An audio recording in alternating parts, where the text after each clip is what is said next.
just received more funding. So ultimately, what we were just hoping for this meeting is to get your perspectives, what you're seeing. Our main focus is safety in Santa Cruz, making it a safer place for everybody. And so we wanted to invite law enforcement here to talk about what you see on your end. What are some of the hurdles that you're facing? And Margaret, I think you said it perfect earlier. If it's a legislative issue, what ways can we solve that as a community? What can we pressure our leaders to pass to make your job easier and Santa Cruz a safer place for everybody?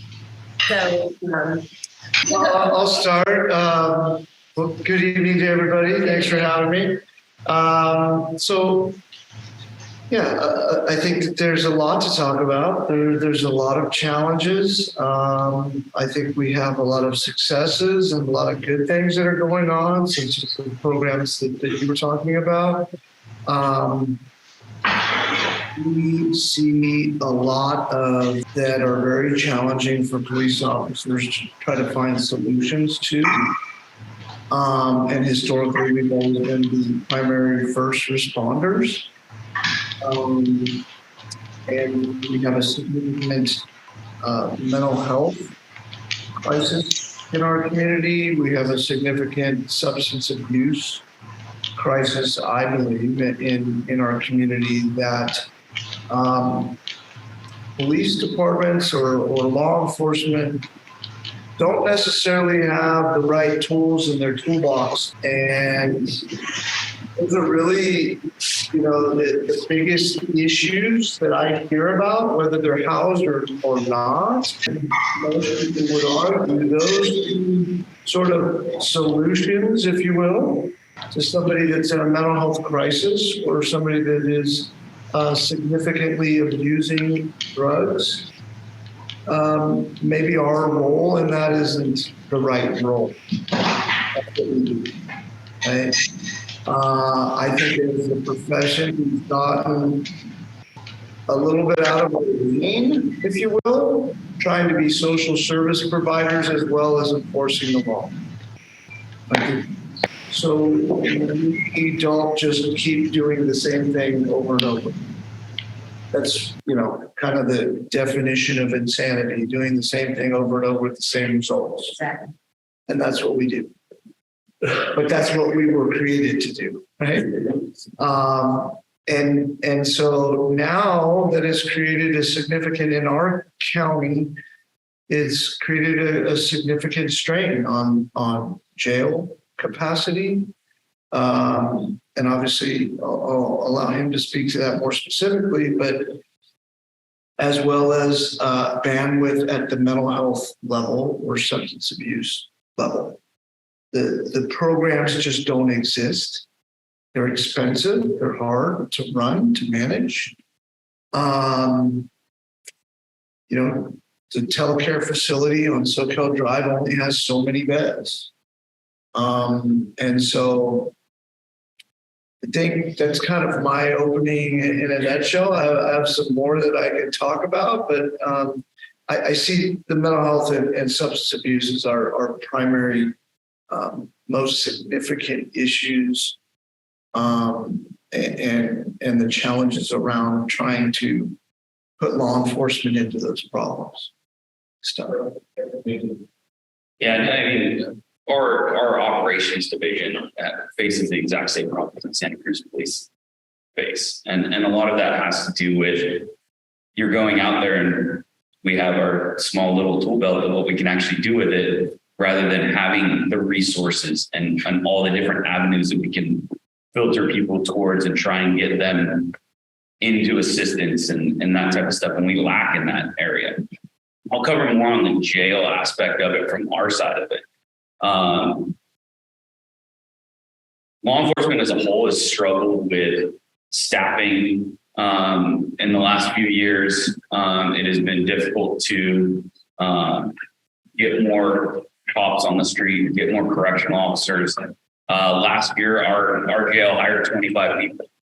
Seems like a good number, except we lost 26. Granted, some of it is robbing Peter to pay Paul. 13 of those went from our corrections division to our operations division. But then the other 13 of them, one went to another agency. All the rest were lost to retirement or medical injuries, or they left the profession altogether. So our jail has been on mandatory overtime for the last 5 or 6 years. And that mandatory overtime, we're talking an extra 12-hour shift. They're taking between 4 and 6 of those every 6 weeks. So almost every single week they have an extra day, and that's just mandatory overtime. We have an emergency overtime where they get called back, and so they're working a lot, and so it puts a lot of strain on the staff there to be able to provide the resources that we have. The other issue is the resources for the people that are in the jail. So right now, 35 to 40% of our jail is on some sort of mental health medication. And the issue is that with the size of our jail, because of the mental health problem in the jail, we can't program them together. So there's a lot more single cells, single timeout, and that type of stuff. So it limits the actual capacity of the jail because there's so much of the mental health problem. We currently have about 40, but at any given time, it's over 20 inmates that are in our jail that the courts have deemed eligible to release to a program, but there are no beds to send them to. So whether it be substance use, whether it be mental health, whether it be any of that type of stuff, we can send them to a program. There's no beds available. So they stay in jail during that time until beds become available, or they serve out their sentence. Realistically, they're not gaining anything from serving their sentence in the jail. They should be in a program. They should be trying to take those steps during that same amount of time to better themselves and get on the right track. But we just don't have the resources to send them to. And so we do have programs in the jail. So there's a lot of programming and stuff like that that they're allowed to have. But in our current jail, there are 2 classrooms. That's it. The classrooms are not conducive to a good learning environment.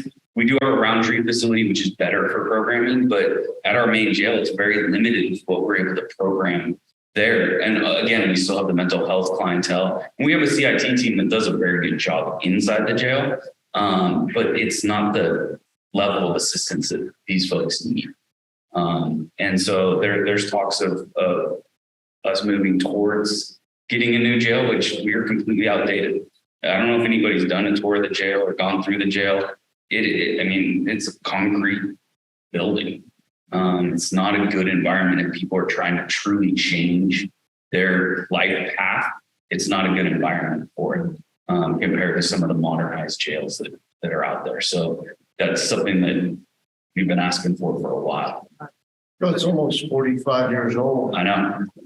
So imagine the technology and just in general, things have changed a lot in the jails, and it's extremely outdated in a number of ways. And I'll add a little bit to that as far as Assembly Bill 109, the prison realignment sort of bills that were voted on and approved by the voters of California overwhelmingly. The state now sends prisoners back to the county jail for the county to manage so they can close prisons. And with that was supposed to come with funding for the county, for the sheriff's office to run programs. That money isn't coming unless we miss the pipeline and direct it somewhere else. So, and there's some other legislative stuff that I will talk to you about, but Assembly Bill 109, which, gosh, when was that? Back in 2010? I was right around 2012. So you hear about the prisons that are closing. Well, it's not because people have corrected their behavior and they're being released and they're being good community members. It's because they've been shipped to the local county jails that aren't built for long-term stays. And they're consuming spots that we would like to put people in that are creating unsafe environments for all of you in this community.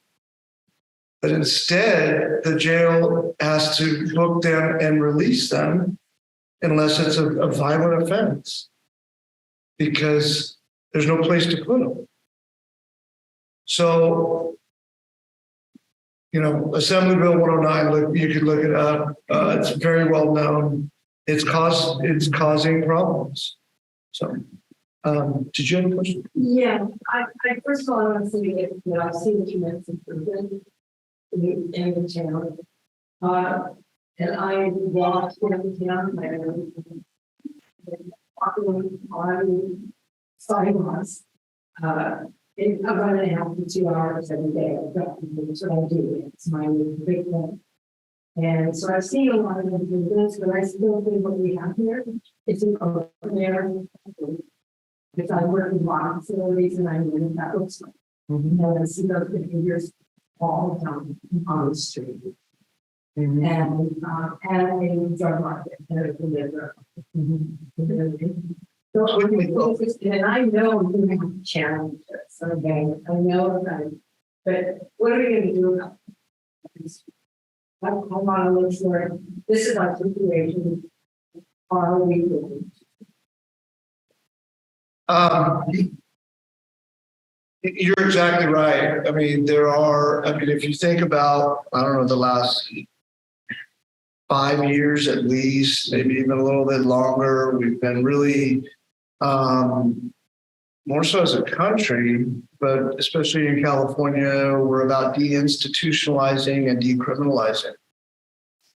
And I would argue that you're seeing the results of that. I'm not a proponent of putting people in a jail cell or a prison and locking them up and forgetting about them as human beings. That's not what I'm proposing, but be close. Yeah. So I'm just going to say, we've got a legal option of that. What are we going to do? Yeah. I'd like to hear what you said. I mean, it's a great question. It's a valid question. It's very expensive. I don't have the answer for you. I really don't. Obviously, I think we all would agree that most of the time, law enforcement's not the right person to respond to those. I think you're going to see a lot more non-law enforcement sort of response teams that will be developed to more appropriately address some of these people that are in crisis.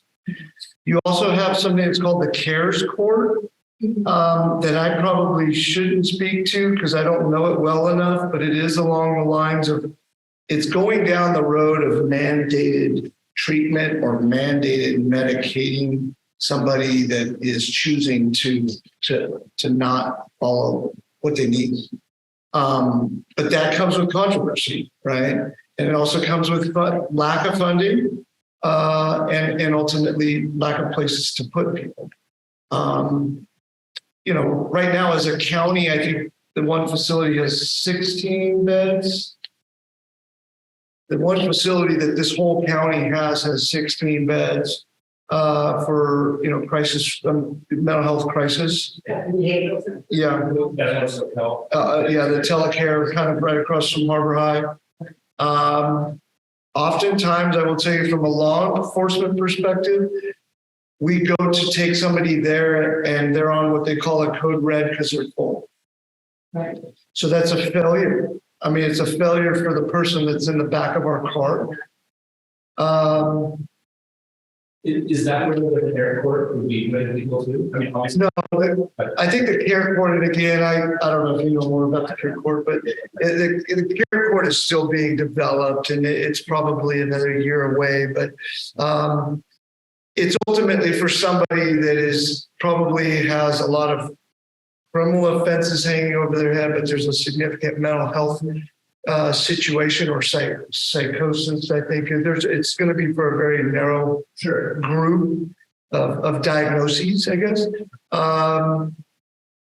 And the courts can basically step in and mandate them to take their medication or mandate some sort of treatment. It's not really their choice anymore.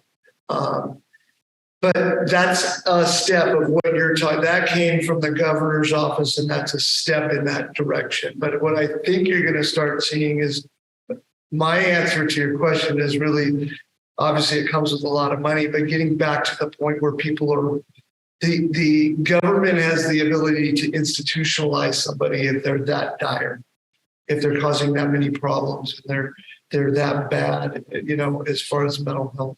And you could probably name 20 of those people by name here in town that should have guardianship. Yeah, I mean, I'm just guessing you have repeat offenders. Yeah, no. I'm not trying to diagnose it, but Right. I'm sure you know where that's going to affect. Yeah. It's so hard for us to imagine if there's no funding and no real plan, how that's going to be enacted. No, yeah, exactly. In my opinion, a lot of the answers or solutions are at a higher level, at the state level.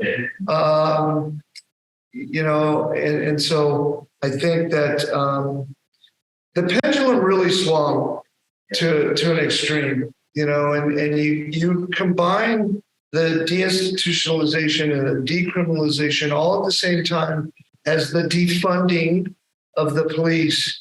And although we were never defunded, it's certainly really difficult to recruit people that want to do this job because of the national narrative.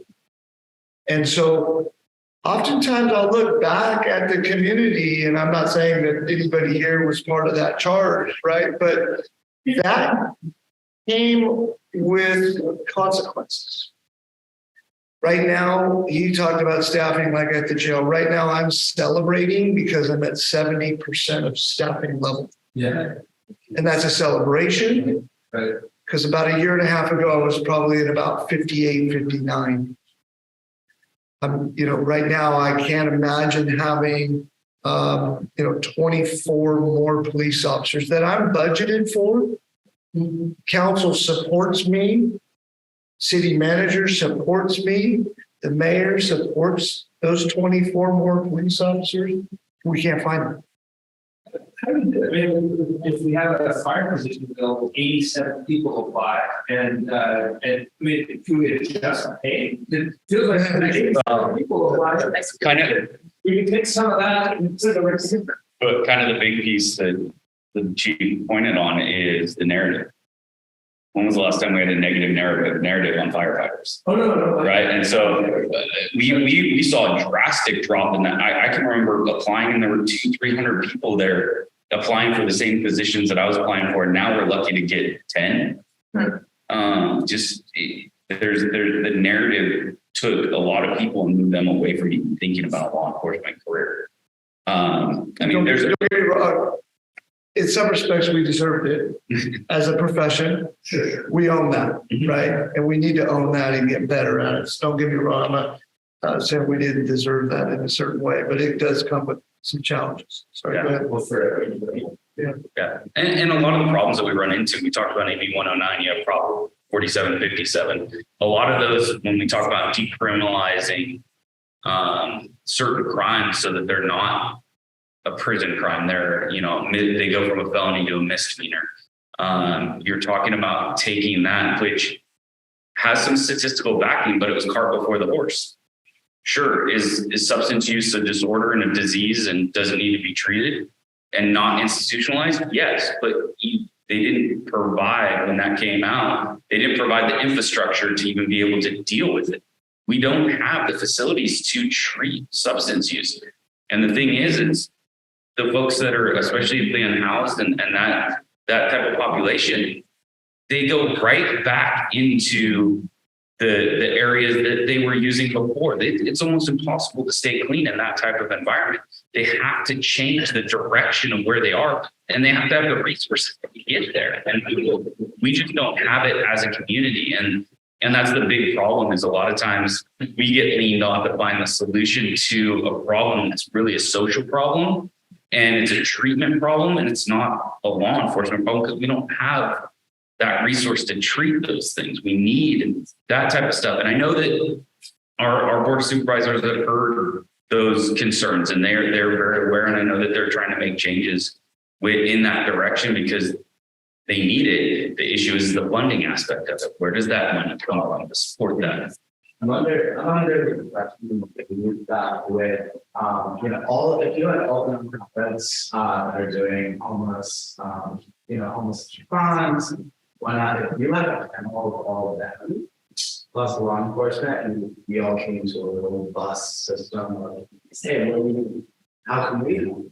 And then how can we actually bring it to supervisors and actually call some money out to actually alleviate grants? Mhm. I think that's a huge start of like doing something impactful and also not like, oh, it's in this in 10 years. It's like we could do this within a year. Exactly.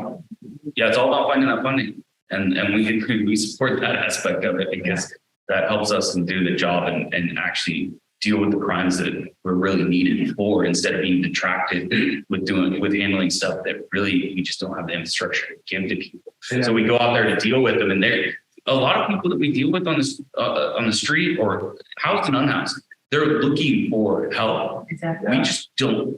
There's not the infrastructure to support it. The grant is there, and we all have grant writers. Yeah. Yes. Come up with something. There's hands everywhere. I think you had the first hand early. So when I wanted to ask you, are you doing jail tours again? Because during COVID, I know that one went. completely out the door, but I suggest that for getting around here. Yes, we could coordinate with you because I've been through you on tours and sat and talked with the inmates way back when I went. It's very acceptable. And I agree with the new campaign to help better shape. Talk to your sheriff about that. And then one other thing that came up actually with the grand jury at one point in time. I'll have to bring it back to. We have a juvenile probation department. We literally spend millions of dollars, like $5 million for 8 to 10, maybe 12 kids in a year. That is an incredible facility that the taxpayers are paying for. And there's a beautiful new facility in Monterey that would actually be closer for some of those juveniles to visit family. But just saying, I'm going to bring that up again. And that's kind of been a campaign, and talk to the supervisors about it as well, because it has a courtroom, it has rooms, it has an incredible kitchen, it has facilities for parking, it has a baseball field, the gyms, and we're spending an incredible amount of money up there. What you're in surgery, I think part of the problem is Monterey doesn't want kids. That's what I've heard. You should go on up hill. Yes. Okay. So it's on the last one. Yeah, it's a services. It's not in the. Okay. I'm so sorry. I just want to make sure I understand what you're saying. Are you saying we're spending too much money on that, or can we imitate that with our jails? No, I'm saying both. Okay. I'm saying both. I believe we need a new jail facility. I believe it should be voted on as soon as possible. Roundtree's not being used, but that's because of personnel. But the grand jury brought this up 4 years ago, maybe. I know it was before COVID. And we're spending millions of dollars on that juvenile facility. And they said, oh, we have to keep it open because we're waiting for some juveniles to come back from the state facility. Those juveniles have been going to Sonoma. So they're not here. What happened to the money that we're paying for? We're still paying. Just to keep it open, not seeing the.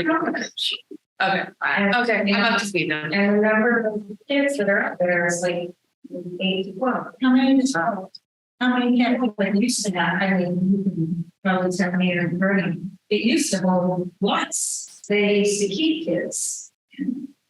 It's a whole other conversation. Now I think most of the kids that are up there are in there for significant violent crimes. So Significantly, yes. I know they have a number of side suspects, that type of stuff that are in there. So just that's all. Yeah, question. Yes, it was just something Corey said, and I know Nick was talking about it.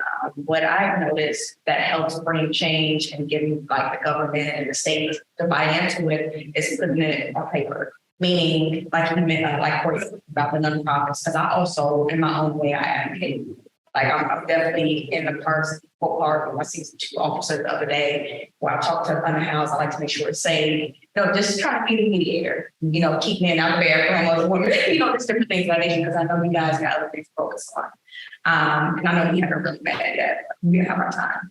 But I'm big on just finding out exactly what you guys see, having that on paper. Then we, as nonprofits, like you mentioned, like the panel, we could come together and map it out. Because it's just like someone going to get a business loan. They want to see your blueprint. They want to see what you're going to use the money for. So without that, without writing vision, we're not going to get anywhere. We're just going to keep having I call it the hamster wheel, going in circles, not going anywhere. So everyone in this room, whether police or not, we all want change. And I know that's another reason why I came to this town. So it's one of these things I'm getting on paper, finding out what you guys need, seeing how we all can come together and help each other out. Then just like Free Guy, they have a list of all these resources. Maybe come up with some type of paperwork where you guys can have at your office and be like, hey, you're going through something. Hey, outside of 211, because a lot of people aren't familiar with that number. 211, they give you different resources, homelessness.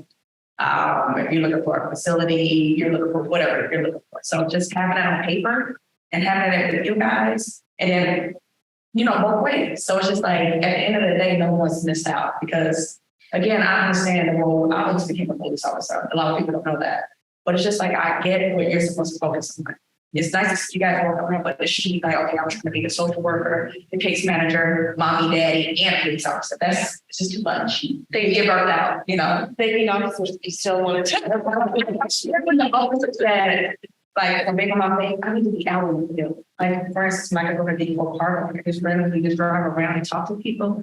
Because I know, of course, when you're in, uniform and you're in a car, that's a tie up. You got to be at certain places. But if I know I need to be over here, I need to be able to free move, if that makes sense.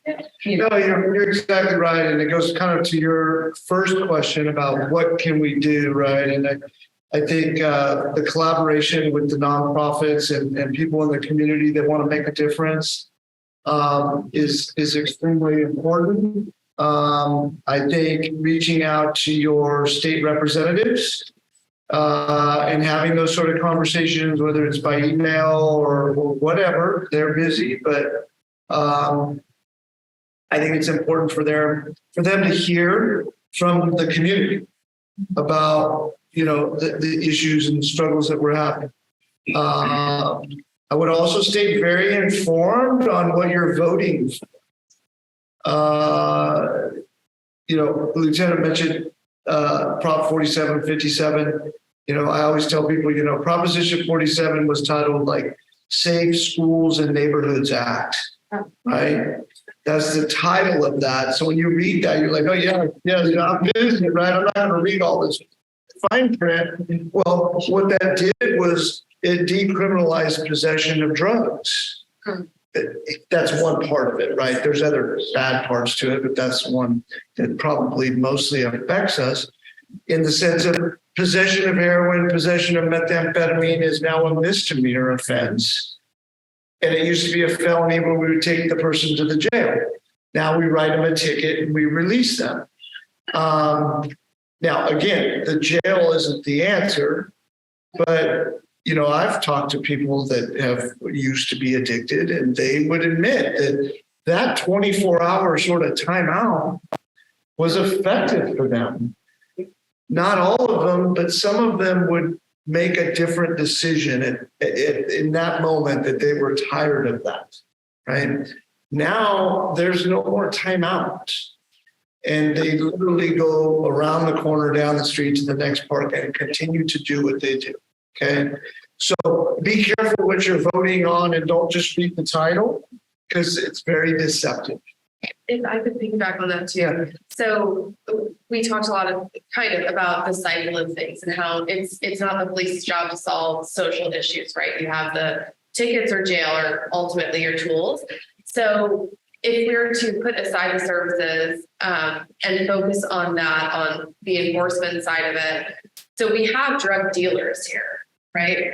So I'm curious, like, is there a current plan to kind of tackle this? And people laugh at me. I just learned about the heroin highway, and I am curious, like, because this is just the way my mind works. Like, why isn't there an officer there all the time? If like people come out of the area to go there to buy drugs, why not do that? And so that's my question of, the law enforcement side of it. Let's take the services somewhere else and let's maybe focus you guys on getting like the drug dealers. So what's the current plan there? Yeah, agreed. A couple things with that. One is it's very resource intensive to actually get the dealer. We get a lot of the buyers, the users, the addicts. To actually get the dealer, now you're talking about significant amount of time and resources on surveillance. You're potentially talking about undercover operations, which come with safety concerns. If you're talking about, let's say, up in Pogonip, the terrain, they have lookouts. It's just not that easy. They don't sell drugs in front of us, right? Obviously. So to actually catch the dealers is much more challenging. The flip side to that is that I have to decide the amount of resources to put towards that when I know that when they go to court, they don't get sent to prison. They don't. It's a non-violent crime. In fact, they're barely even getting jail time. So And the we're only, talking about, like fentanyl and heroin, they don't go to jail. no, not for any significant amount of time. No, there's no room. So it's not a violent crime. So, so it's very, in a way, I have to weigh the amount of resources and time that I'm going to spend, the bang for my buck, so to speak, right? But I agree with you. I wish I actually had more bodies to do more enforcement on the dealer side of it. Yeah. I really do, because the win there is when you confiscate all of their product, and not only that, free all their money. Yeah. Because that's more painful than anything that the criminal justice system is going to do today. So the sad part of it is that there's no consequences for it. But I agree with you that we should put more pressure and more resources towards it. There is a law that's being written about dealing with dealers who are selling, especially. That makes me happy. That gave me goosebumps. There's a law right now. I'm not sure where it is in the system. You can look up, somebody go and put that on. Okay. There's a lot. And then, Punishment, is that what you're saying, for stricter punishment? Yes. Okay. Yeah. and then we Because it's talk. the parents. It's the parents that are fighting for their kids. Yes. Yeah, but there was wrong and was so I believe it's in the works. I don't have to look it up. I will. And when you talk about the labor intensive side of, especially the dealing investigations, we have a special enforcement team that does a lot of that. But think about right now, if you were to open your cell phone, how many text messages do you have in that? How many photos? How many emails? Yeah. How many things? So not only do we have the whole front end time consumption of that, but there's an expectation when we show up at court that we have as much evidence as possible, which means a search warrant for that cell phone, and then manually going through all the text messages, all the photos, all of that to build a bigger case. So one sales case can take up an entire week. So you think about a unit that's all they do. It could take them up to a week just to have one solid sales case ready for the DA's office that then doesn't get a lot of time. And so that was, I ran our special enforcement team for a few years, and that the goal was taking money and drugs and booking those in and knowing that you're not going to get a lot of return on it. There were some cases. It's interesting because more people are dying from fentanyl and heroin overdoses than methamphetamine. But even at the federal level, methamphetamine actually has a bigger hammer than those two. So a certain amount of methamphetamine has a mandatory minimum at the federal level of 10 years, where heroin and fentanyl are a few years, which is incredible to me. I'm sure they're trying to figure something out with that, but you have that issue where even if you went to a federal level with it, they're not getting significant time unless they have a large amount of methamphetamine, which we're not getting. That's not we have it, but that's not the main problem that we have. Those are the two main problems. Yeah. As far as substance abuse, I think methamphetamine has ruined our town. Now, having said that, obviously fentanyl, you have all the overdoses. But the methamphetamine, the psychosis that causes and the mental health issues that overlap with that, I think that has been the worst thing for our community. I mean, when I was a younger cop, I would see people shooting up heroin. I was, I thought that was the word, whatever. No, I think methamphetamine has been a game changer.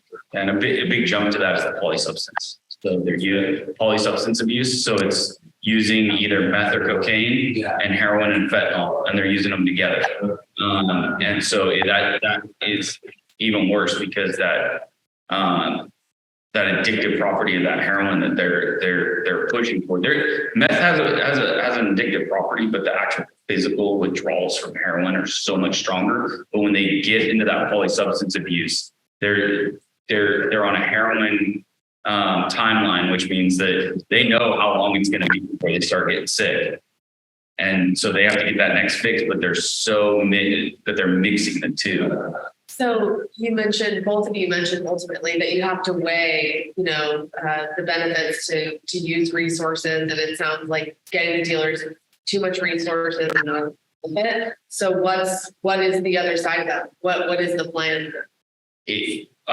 Realistically, I mean, a law passing like that, something that stiffens the sentences for the dealers, because I mean, let's be real about it. The dealers are preying on people that are addicted. They are preying on the people that have the disease of addiction. And so making it a stiffer sentence for the dealers will ultimately have a better long-term goal because you have a little bit more of that bang for your buck when it comes to the amount of time. It's not that we don't go after dealers, we do on a regular basis, but they're a dime a dozen. I mean, there's so many of them that we don't have enough resources to actually impact that because, that dealer has a couple smaller dealers. Well, you pick that one up and all they're going to do is step into that place. And then they're going to keep the business rolling. They're going to be putting money on the books of that dealer if he's in custody for whatever. And so it continues to move on. So It's 86, 75, and 87. Those are the two that came out, basically, for 28. Yeah, sure. About like resources and all, not necessarily going after like the dealers, but just like have your presence. Like, I don't know if you guys are like in Coconut, like walking around. Does it like, do you think that deters people from selling drugs, using drugs, or do they just not care? Like, your football police, like out there, would they be like, this is the area to be at? People will be there, like just being around all areas that kind of reduce the crime in that area. Even if you're not necessarily making an arrest, just being there, people not wanting to deal with you guys. Yeah. Oh, absolutely. I mean, I think if we're there, the issue is being able to have the resources and the bandwidth to do that consistently, right? I mean, any given day for the city of Santa Cruz during, daytime, I have anywhere between 6 and 8 police officers working the whole city. And so if I won't put just one officer up in Pogonet because of the location is so far away, right? So if I have to pull 2 bodies out of the city to go stand up there so they stop doing what they're doing, that's not sustainable for the rest of the city. It's hard, right? It just comes down to a resource issue. But while we're there, they would go somewhere else and go do what they want to do. It's kind of a short-term fix, but it's challenging because it's staffing. And we run into the same thing. We have 8 to 10 deputies on patrol for the entire county. Yeah. So it's where can we station them in one spot that they're they're gonna leave the rest of that whole area open because they're on a fixed post somewhere.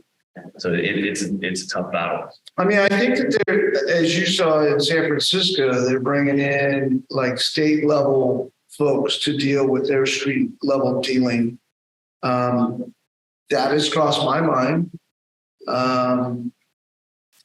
You know, I know that, you know, there were a team from the sheriff's office. They helped when we were working on the benchlands issue and made some arrests and stuff. But a drug dealing arrest is very complicated. I guess there's also a lot of layers to it where you can't just get them on one time exchanging drugs. Right, because then the defense is, well, I'm a drug user. I have a substance abuse problem. I was just lending it to this person. I was letting them use it. Right, you have to track them over multiple times of dealing drugs. It's not really simple to send an undercover officer dressed down to go buy drugs because you have to do, you know, you have to intro into that person's network before they trust you. It's very complicated. It's not as easy as it seems. So what I'm hearing is staffing, services, legislation are the three big hurdles that you're facing currently. Yeah, when you say services, you're referring to like programs. Yeah, available services Yeah. for people to actually go to. Mhm. Yeah, no, for sure. It's like the lieutenant talked about, or you know, or yeah, I think it was you that talked about, and I call it the continuum of care. Right? We had people on the benchlands that would actually go to a program. Right. Well, 30 days later, they were out. They had no support. They didn't have a family to go to. So they came walking right back into the benchlands. And what did they start doing? Using drugs. Right. So the continuum of care, I mean, it's different for everybody. Some people can quit smoking just cold turkey. Oh, I'm done, right? Some people, I mean, it'll take them years, right? And it's no different. It's a chemical that your body is craving, right? So just think of it kind of, I guess, in a simplistic way like that, where some people can just quit heroin cold turkey. Some people go in and out of programs all their life and may never survive. And some of them do. Some of them go to a 30-day program and they're okay. Some is just a cycle of life for them. And there's a lot of reasons for that. Yeah. Go ahead. And kind of on that same cycle, just real quick, it's kind of like the jail, that whole time out where if we're there in there for 5 hours, 6 hours to just sober up a little bit, they haven't got over the hurdle to accept the resources. So they're being given options, though limited, but they're not in that mental state to do it. They have to go through that detox to get into that mental state to even potentially look at that future. Is right in that moment, they're at 5, 6 hours. Sure, they're not high anymore as it would be defined, but they know that, hey, I'm 2, 3 hours away from getting sick. So they're going to kick me out. I have 2 to 3 hours to find my next fix. Otherwise, I'm going to get sick. And so that's what's on their mind rather than getting them through that and having them come out and have a program to go to springboard to that next level, same, level of care. Right. So during the winter storms, January, big one, that's January 9th. I was operating, there was I was operating the severe weather emergency shelters through the city and counties and Cruz. One of the biggest benefits that I saw there was actually law enforcement and our agency working together during that critical time. And one of the best benefits actually of that is that you had assigned Carver Jones to the beginning of that detail.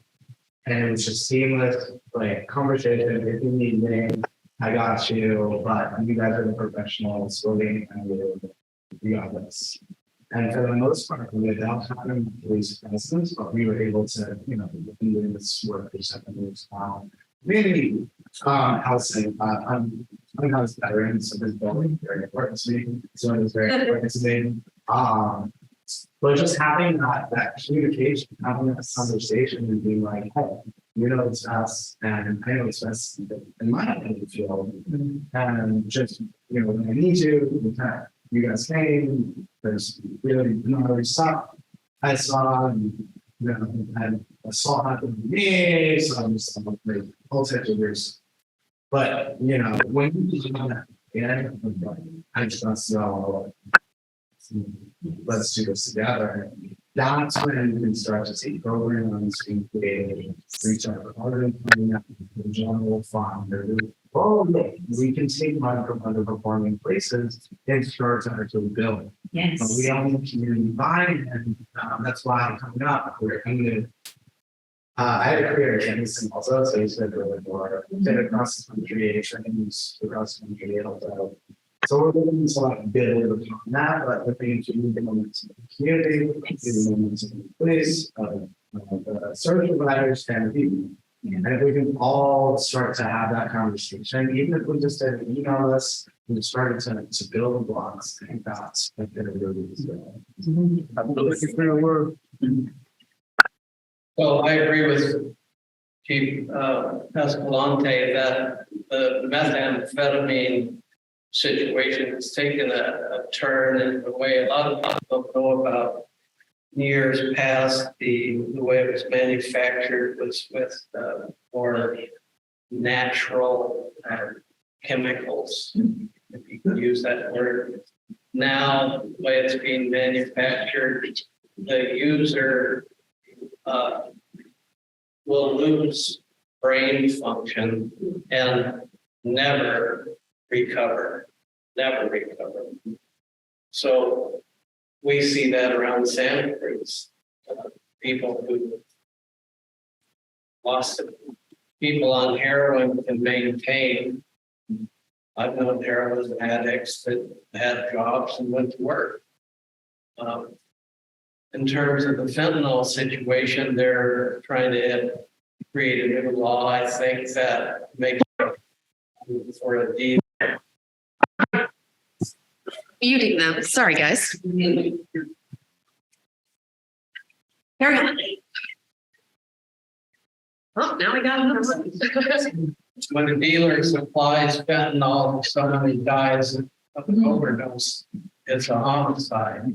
So there's force being put there. The methamphetamine situation might have a higher risk or sentence statewide, but what do we do with all of these methamphetamine casualties that will never function in society ever again? And I was told by someone who lived in a homeless camp, it's cheaper to buy a hit of meth than it is to get a can of beer. Yeah, the meth market is next to nothing. It's very cheap to buy that. If you're interested in sending his book, the report from the alien expense line, follow up like Green Line, I'm sure about YouTuber about that. And he talks about how when the point of the change, when we stopped using pseudo that became an industrial product coming out of Mexico, but it's also a psychotic. So you need at least 6 months of support. They get from the time they come off of prison, that person's going to be invested for the next 6 months. And we don't have any sort of institutions to deal with that. That's we have those 16 minutes.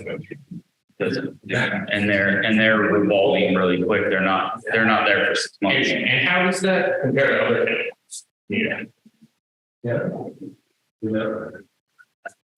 I'm sorry, what was? I would say kind of a long-term support for the those 16 beds that we have. For mental health. For the mental health, I don't know if I could answer that. One thing, you're gonna have a hard time finding a comparable county in the state of California. There's really only, you look at the demographics of the county, the size, geographically, There's not really one to compare. But a lot of people want to say, well, look at Santa Ynez and this stuff. Not the same. Things are different. I want to go back for just a second about the part about the dealing with revenue. Because Chief knows I did a little of that myself and once upon a time. One of the things we've discovered is that we sometimes feel we're going up the wrong way. I'm not going to fix it by trying to go after the street users like they're asking them. That's he's already described that. What happens is that we miss the point. Why do we sell the drugs in the first place? Because there's a market for it. So you got to go the other way, perhaps, and focus more on getting rid of the addiction. We deal with the addiction early on, but causes those addictions. You probably would be better off spending money on education and housing for the folks who are on the margins, but education for parents and teachers so they can recognize the sign or warning signs of somebody who's fallen into the addiction trap and dealing with that on the front end. The only reason this drugs are pouring across the border is because there's a profit to be made. They cut off the purpose of the sale, and nobody's going to do it. We could drive the cars and run on gas, what will happen? Same thing. So I think sometimes we're focusing on the wrong solution. And if you're not going to provide care and education and counseling and therapists, they're going to just they'll find some other drug. You can make a federal super felony where it's kind of like a feds and 10-year minimum mandatory. Do that stuff. But I can tell you, and I think the chief and lieutenant will agree. I've interviewed probably thousands of people in my career, and not one of them ever said, I thought about the consequences before I did what they did. It's only when they were looking at going to jail, they started scrambling. I need to post them and you can self-spread. And then they start trying to bullshit the way I'm in prison. So they don't even think of homicide. You can make it a homicide and kill somebody. The homicide being hard for full of people taking out of maturity.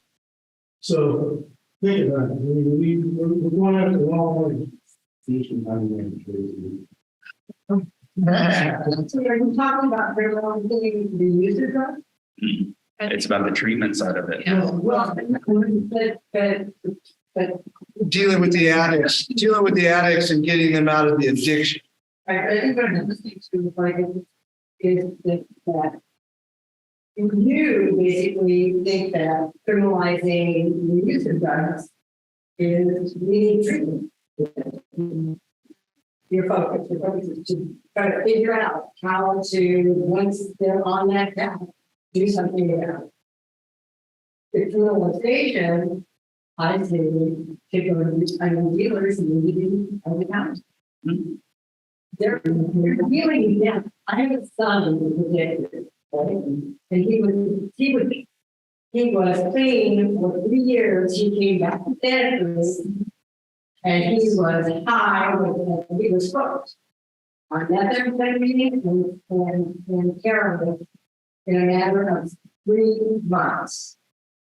After 3 years clean, he is on the street, out of the street. That's really something. You're not going to ever eliminate the feelings completely because, like the chief was saying, it's kind of like it's like whack-a-mole or whacking something in a Petri dish. We hit a piece of mercury in a Petri dish, it's flat. That's what happens to the dealers. They scatter, they come back, and then nature force back, and instead some other kid will walk off the street papers and leave money. But if you're dealing with like your son or any other relative, then unless you deal with the addiction part of your mind, they're always going to find a way to somebody could find What do you do? How do you get them off drugs when they're too clean? I have to talk to people in Santa Rosa Park. I was afraid that I was losing my parents. I don't want to talk to people that were in. And Santa Cruz is one of the easiest places on the coast to get drugs. That's what I was told by Santa. I hate to say it, but they can't come back. For me, They can't come back. He can't come. He had a friend, his son came back and he was detained for years. Oh, I. You can't come back. I actually, and that's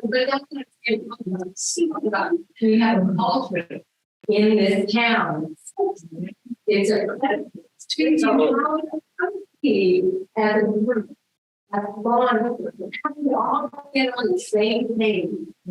Around changing the culture in Santa Cruz and relation to the drug. But and if I can, it's not just a Santa Cruz thing, and she has a right on point with it, in the sense that everywhere, no matter where you're at, if you're using and you have substance use disorder and you get clean, it needs to be away from where you were. Because just like any other addiction, whether it be smoking, whether it be alcohol, whether it be whatever, there are certain triggers that will trigger you back to that use. And typically it's all those places that you used before. Yeah. And so, I mean, I've heard of people changing, like going to rehab and their family changing all the furniture in their house and all that, because that chair reminds them of their use. And so when they come home, that's the draw, and it keeps calling. Addicts, and we can, substance use disorder is what, the thing is, but they're addicted, and and they're going to be addicted for a very long time. Like they'll be an addict forever, because it only takes that one trigger to fall back into it, whether it be some stressor in their life, whether it be whatever it is. And it's a dual pronged issue in the sense that a lot of our people that start with their use start for different reasons. They got to that starting point from a different reason, and they get to their clean point through a different path. So you can't say that every person addicted, this is the path to take. They all have a different path. And a lot of those people, they have underlying cause that you have to treat that as well as the addiction. And if you're not doing both, one will off balance the other, and they'll go right back into the cycle. So something you just said is a vital point of, in order to get to the root of the issue, you have to have compassion. And that's one of the things that this town lacks. Because we have many people say, oh, I want to see change, I want to see better things in the community. But if the compassion is not there, you talk to someone where they're addicted, whether they're unhoused or even housed, if they feel you're not compassionate, they're not going to want to take your help. So if we can deal with our hearts on why we do what we do, then I think that's the change we're going to want to see, because the change starts with the person in the mirror. So it's like daily, I'm working on who I am. I can easily say, oh, that person over there needs to work. But I'm like, no, it's all about the delivery. Talk to the person where they are. So I'm going to share their story, but then find out what they need short term and long term, and go from there. But when we see that passion, that's when you see positive change, and that goes to anything. So I agree with what you're saying, but I also agree with his messaging. Yeah, and I work with a lot of neighborhoods, and a lot of neighbors. So they're from. We've compassionate. We've been so compassionate. We've just completely burnt out. We're done. So it's so complicated because it has to do with state measures. It has to do with funding and supporting our police and sheriff's department. But that messaging also needs to change. Like, don't come here to do your business. I also, I say this, I volunteer with you too. And I really believe that our police department is one of the best in the state in dealing with this. And not enough times do they get supported for all the instruments that they do. So that's one of the messages. What I also say is they're really good at catching the bandits. And they don't boast about it, but they are really good at catching the bandits. And I'm always like, wow, how'd you do that? And they're like a dog with a bone, and they don't let go, and they keep finding the pieces they need to find. And they need the community support in order to do that as well. But the messaging needs to go out there. We are a compassionate community, but don't compare and do this, because we care about our community and us. Also put together same city. This was, 15 years ago, we passed city ordinance where one of those make marijuana a priority. Yes. Over each one of those. And we did a very good, well, we give the community when we do that from the office. Just don't even bother them. And that was before they made. Yeah. And so you give the props on it. They give it the citizen. I don't know, I think you got to be careful what you wish for. And then some feeling of the state, you go all over this. But if you go back, I think I was saying this before earlier, went from problem to crisis, now it's beyond the crisis. That's right. And we have never done anything about it. You gotta push it down the place, folks. I was going to say that. Police don't make laws, they don't create jobs, they build houses. That's not their role. We've gone the wrong way, the other part of the how the cities reacts. They're always about 15 years behind the curve for response to the crisis. We saw that we saw the technology that they did, they have We get it last. get it right. Ask me the Cruz. Yeah, I was around and they were getting those Commodore 64 computers. Everybody else had these getting pretty rapid. So there's the government student on things. Have to accept that. Those factories said that their only job is their only job really is to arrest people or to defer people from causing harm. That the job of the district attorney is to make a decision whether to prosecute or to have a discussion of bringing them. That's them discussion about why is it this stuff. That's the public defender. Why are you defending the committed crime? Don't have the answers for that. The public probation, though, where are all these programs we're doing? Where are 8109? Because everyone's a guy. And then consider that what you do is ultimately up to the courts. The police are not the ones that even really enforce the law. All they do is submit the report, run the analysis. So oftentimes, that's coming in the is the care what you have to the city hall. Years. The people accident, you want you to turn around and put it with you until it's personal. Your kids going to jail. Oh, so wait a minute, I think I need to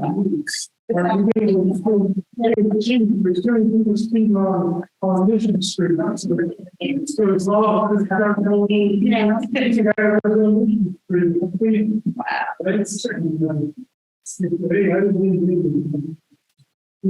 you wait for. Very concerned about the. I'll stop there.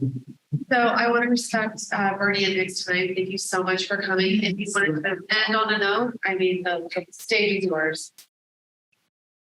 Well, I'll just say this sort of involvement and engagement is important. And having these difficult conversations, you educating us educating you, hopefully about, our challenges and our struggles. We have to do this together. We have to do it as a village to change the culture.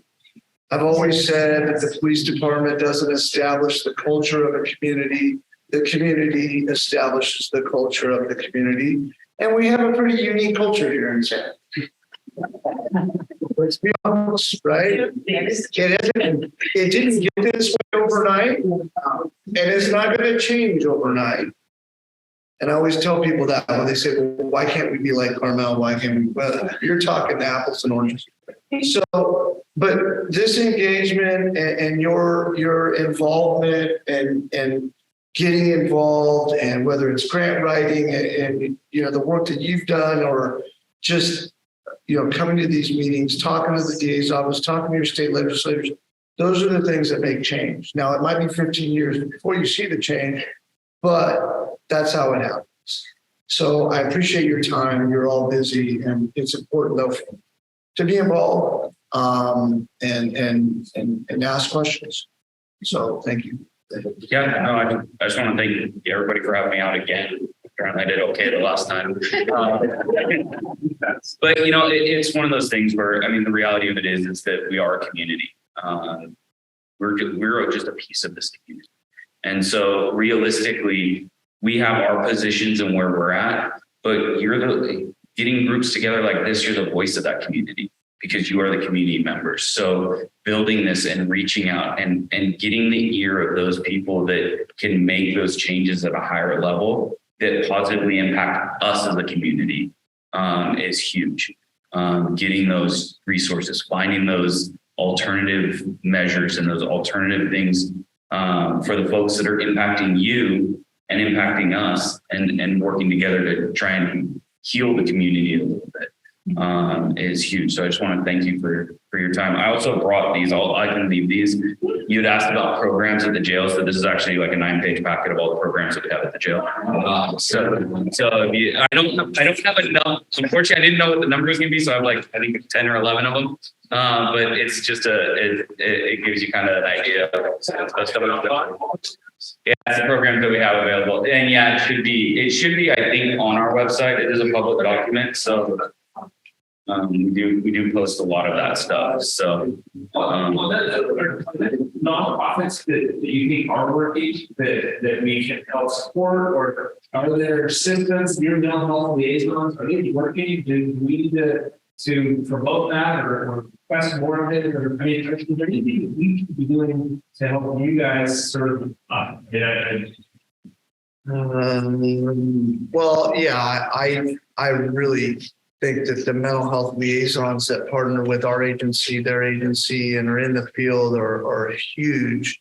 We just need more of them, right? But what you will see is a lot more programs around mobile crisis response, and I spoke to that a little bit, and there'll be funding needs for that. So, you know, the grant writing, you know, that sort of stuff I think is important. So, yeah, for sure. I have one question. Yeah. Does anybody have any action items to take care of? I'll wrap up. I just wanted to make them feel cheap, the chairs. Oh, no. Thank you so much. Thanks. As far as I wanted to ask what you were saying, you know, like what's the plan? Thank you so much for coming. Thank you very much. As far as what the plan is, like that's our goal as a group. That's why we're having subsequent meetings from different perspectives, is to try and get an idea of this picture, where the cycle is and where we can start breaking it up. So next up, I think it's the house options, right? Yeah, so we're going to have a couple of speakers come at the next meeting, and then the following one is the DA, right? I believe so. And probation. Yeah, and so after that is services, and Larry and Wally is coming. But I had also asked Evan. I think I asked Evan. But if not, I'm going to write him. You're going to get chit chat. We're already. Santa Cruz Neighbors is already planning a meeting with Corey on the June 13th. and if you Don't want to step on each other's toes, but I was not aware of that. So Cool. and we get that information. We can. Anybody have any business cards? You were going to say something? and then if you connected with SafeRx. No, what is that? Tell me. So SafeRx is a not, I believe they're a nonprofit, or they might be county funded now. I'm not 100% sure on that aspect of it, but they've been around for years. I dealt with them when they were first starting up. Yeah, and so they do a lot of it's a lot of substance use based education and resources and all that. They do a lot of training around Narcan. Really campus. Okay. And it's, community prevention for organizations still out. Oh, and they changed their, yeah. No, That's yeah. yeah. We did cigarettes, alcohol, Yeah. vaping, whatever. So they do a lot of outreach and education for that aspect of it. Because I mean, the reality of it is the education piece is huge. Not only getting to the teens or the early teens before they start dabbling in that, but getting to the parents as well. Because you'd be surprised at how naive a lot of parents are. Because they don't know. And so they go to one of these presentations. So I presented throughout the county on drug stuff for 12 plus years. And it went from prescription drugs, hey, lock up your prescription drugs, do all that. And now they're not looking for prescription drugs. Now all the prescription drugs on the street are fentanyl laced. They're all being pressed and shipped into the United States. And in a pill form. So most of the blues or the M30s that are out on the street are fentanyl. That's how they're being processed. Xanax bars are being processed with just fentanyl. And that's what I'm seeing huge seizures being grabbed on the freeways. And a lot of those are these pre-pressed pills. It's not fentanyl coming in a powder form, though we do find plenty of that. But now they're starting to pre-press it and push that out in a pill form. So it's no longer grabbing, it's kind of gone by the wayside because Purdue got hammered pretty hard, but Purdue Pharma, that was the big thing, the Oxycontin craze. And so that when I first started presenting, that's what it was about. It was about Oxycontin, and it was about all the ways that people are getting it and how easily it was being prescribed out. And that we're feeling the effects of that now. Because that created our heroin users that then created a lot of environments that a lot of our heroin users, their kids are getting into drugs as well, because that's the environment they've grown up in. And so it's created this transition. I mean, not every user started from a parent that was, but it does kind of create that snowball effect. And a lot of our older users of opiates started with the prescription pills, and it was a lot of times it was legitimate reasons. One of my best friends growing up, she's addicted to heroin, and she started blowing out her knee in high school and got Oxycontin, and then slippery slope, and now she's living on the street. Somehow she found her way here from the Sierras, and I ran into it. How that happens, I have no idea, but and it's hard because everybody knows somebody that's dealing with that. So like with her, I mean, how I ended up running into her is her family reached out to me because they knew she was in Santa Cruz and she walked away from her rehab. So I ended up finding her, getting her a bed back in rehab, like getting everything set up. She no-showed on it and ran into her not that long later because she decided to steal something on camera. And the only cop in this whole community that would have pulled up the camera photo and be like, oh, I know that person because she's not from here. And so it goes down that road, but it's dealing with that. And it's hard because they always find that it's that move away, right? But then got linked up with the wrong person in rehab. They both walked out together. He had connections here and down the road she went. But that big push of education to the parents is huge because realistically, they need to know what they're looking for, because if they don't catch it early, by the time a lot of times they catch it, they're way late in the game.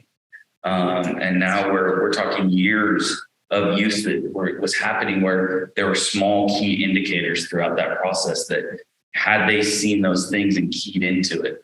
And it's hard. It's hard as a parent to be like, hey, I want to give you some space, but at the same time, like my kid, I have almost 16-year-old. He knows that cell phone belongs to me, not to him. So anytime he doesn't get to change the password, otherwise the phone gets shut off. And anytime I want to look at it, I own the cell phone. So, and it's one of those where it's like I trust him in the decision that he makes, but at the same time, I have to be conservative with what I do. And maybe because I see a lot of the worst of it. I'm a little bit harder on that, but it's parents. I know, right? And a lot of times it's that concept of there's no way that's my kid. Like I've had parents show up and I'm like, hey, I found found all this stuff on your kid. Oh, that's not my kid. That must be someone else's. And it's like, no, this is a problem. Like, we need to hit it head on, and we need to like start going down the route of treatment. And if you don't, this is going to keep going back. And it's recognizing, and a lot of it comes from the destigmatization of an addict, right? No one wants their kid to be an addict or have a substance use disorder or whatever it is. That's not their kid. And they think that by getting that label, that defines them. Well, sometimes getting them to the treatment and having them on the other side, that's what defines them. And so getting them that help. So sometimes even parents are resistant to going to getting their kid into treatment because that then labels them. And they're going to be labeled that. Well, they're going to eventually get there with the label. Let's get them the treatment so that now they're a recovering addict rather than someone that still does. Right? If you haven't seen the movie Dose Sick, I highly recommend it because the doctor got addicted to oxycontin. Yep. And it's based on a true story. That explains how the whole oxycontin thing turned into the whole heroin thing. It's Dose Sick. It's Dose Sick. Yeah, it's on Netflix. Yeah, DOPE. So a lot of what we've been hearing is about the services. And I feel like that's such a big part of this cycle is the services and what's available. So I would love to hear from everybody about services that they've heard of that is working or in different areas, because that's like a big part. Our goal here is to fix this problem and fix this cycle. So you guys know how to reach us. Our email, safety@SantaCruz is the best way. And we would love to hear more from everybody else, because I mean, it's just us, and we can use some input. And then if you have any recommendations besides SafeRx, thank you. Just public garden projects. How they do. Yes. They, Is that in the people one? The little. well, yeah. Yeah, the little building.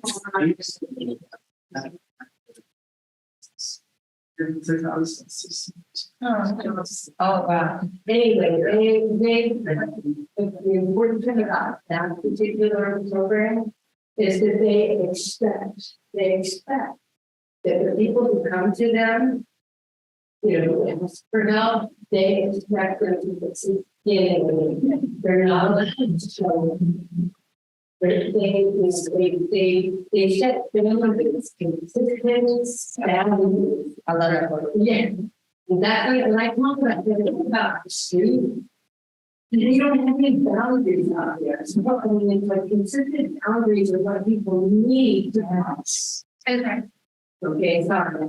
Yeah, but you can help you. Look at Santa Cruz Street. They wear yellow shirts and they come around, they walk out in the morning. They're just, in the morning. Oh, you're talking about downtown street. Downtown street, yeah. Yeah, they clean. So they, they are good. It's safe to go. One, one there. But she relocated to her family out of the state. So that's excellent. But I'm also thinking, because it came up a lot in our panel, and some of like the minimal research that I'm doing has to do with that transition, like you were talking about, when they get out of jail. Yeah. What's the plan? Like if you just like literally throw somebody out of jail and give them a bus ticket, like I feel like that's such a big gap. So I'm looking for some information on where things have worked, what programs have worked, and I need some help on that. And I know that our jail they're working on getting some additional program coordinators that their sole job is to work on that transition. Right. And work with those people to get them to where the next step is, Right. not walking out the door. Yeah. And so it's that same thing. It's getting those positions, getting them, and then getting them to connect with all the resources. Here's a place to go, not walking straight out on the street where they used. Getting them to another safe environment that is not that trigger. Maybe we could use the unused or underused child center, the juvenile delinquent law. That she said only has a few people. Maybe we could put part of that to be it's a beautiful facility. It has a lot of money spent on it. And we could. And there's a transition center here or not? The sobering center? Sobering center. I think all the plans are in place. Everything it's going through all the processing. I think I want to say they said like fall of 2024 is about the timeline that they'll have it fully in retrofitted, ready to go. And that was before that was actually run by Janice. And so they were able to sit with them and start working on resources, stuff like that. It wasn't law enforcement based. So it was a good conduit for that aspect of it, of trying to get them, picked up. And that's for your under the influence, drunken publics and first time DUIs. And because even you think about your younger first time DUI offense, even the process of going into an intake, photographs, fingerprints, all that type of stuff can spiral them, where going into here, they can start getting some of the resources and they may be more adaptive to taking those resources to help them if they have a problem rather than just report a city. So with the resources, because I know you mentioned like you guys are working on like the program coordinators, like when they get out. Do you guys have anything taking place while they're in there before they get out? Like you guys have a list of those that's going to be released. Because that's something that I thought about doing like in the past, like getting into the jails, meeting them before they get out, meaning everything's already lined up. So when they get out, everything's already in place. Rather than, okay, now you're out, here you go. So is that? Yeah, I don't know all the ins and outs of all their programming. I know they have some and they do try and get them to transition the best they can. But like I said, right now there's like 40 people in there that are the court has said that they're clear to go to a program. We just don't have a program to send them to. So we just don't. So they sit in jail, and they're not gaining anything by that. So what do we do to get you? I know, you're a bad. Where do we go? Who do we pressure to get those funds? Is it the city council and the supervisors, or do we have to go to Jimmy Panetta, or do we have to go to Governor Newsom? Because I have all of them.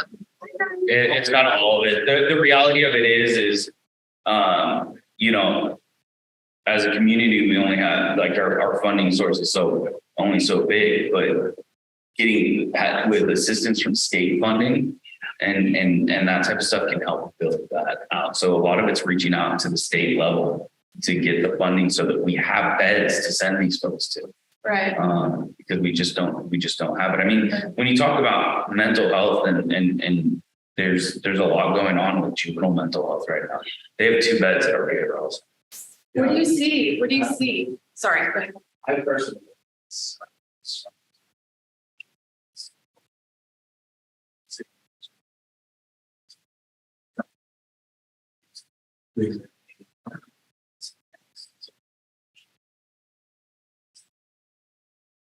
And then it just disappeared. Yeah. He's alive. Yeah. And it's starting young. I mean, I can think of a presentation I had 8-ish years ago. I had a junior high and had a junior high kid at like 14, 15 years old come up to me, thank me for the presentation, tell me that he had 6 months sober from heroin. Oh my God. There is a county that's a juvenile justice commission. And it's one of the few in the spectrum, I think it's the only commission in the county that is mandated by law. Because it's optional, you want to call it that. And you look it up on the county website, we meet and it's open to the public. And we only take some of the concerns there. I can tell you, because I do know this, one of the biggest concerns is the lady who was addressing, is that Monterey doesn't want our kids. I know that, I've heard that. They don't want our kids for a variety of reasons. But what we're having to do now is we're taking the youth and we're sending them to Sonoma.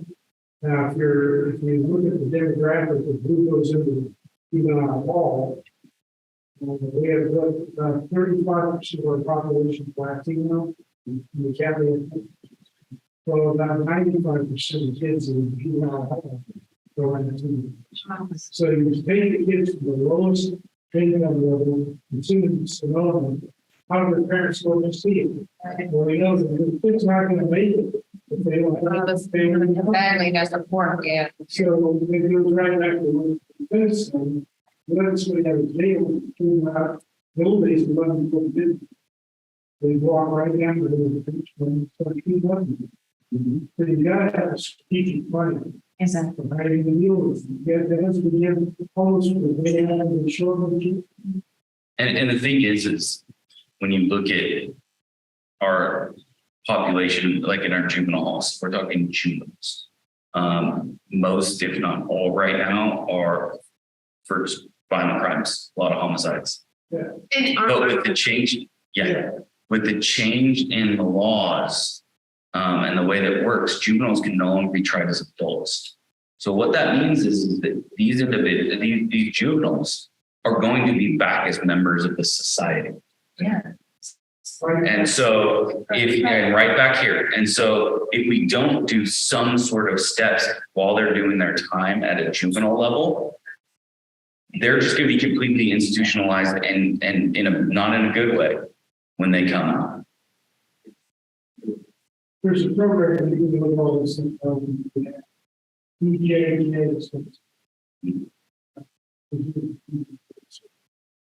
the most, this main probably organization, state of California, Department of Rehabilitation and Correction, because they need to rehabilitate more people. The building is, they have the most powerful union in the state. And that's why they have the prisons buildings. It's a different jobs. So I'm not a big fan of it, as you can tell. It's really complex, and I think that's why you keep saying a good place to start is to read the grand jury report about the homeless.